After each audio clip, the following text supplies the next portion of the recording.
enhancing the EPAS model. And I suppose in Taiwan, because the model there is not official. We do our national health report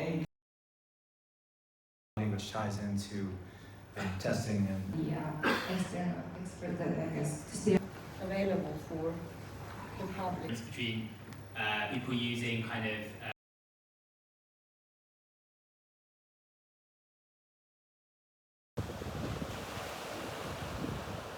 Thank you.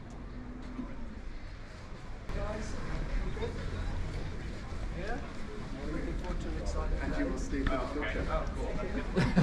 Hi. Hi. Morning, Andy. How are you? Good to see you. Yeah, you as well. We're going to put a table here. We have the interview about the chairperson, Mark Gessenberger. Okay. Hi, Mark. Good morning. So, do you have some idea?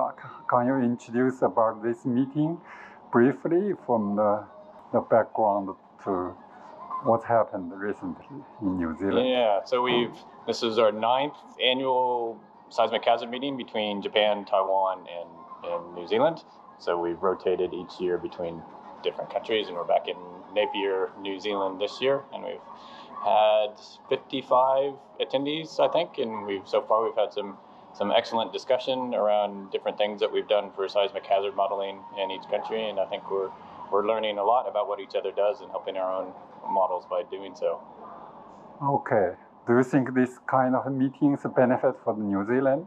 Yeah, it's excellent for us. I mean, it's a good chance. I mean, it's a small community internationally working on seismic hazard, so it's really beneficial to be able to work together and learn from each other and bounce ideas off of each other. And Okay. So yeah. How do you think about New Zealand, Taiwan, Japan, those three strong earthquake occurred country?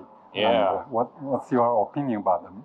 Yeah, we all have some similar and also some very different problems, some quite challenging earthquake problems to deal with. So I think we can really learn from the different approaches that we all take. Okay, that's great. Okay, thank you. And they have conversations. Since we've been doing this workshop.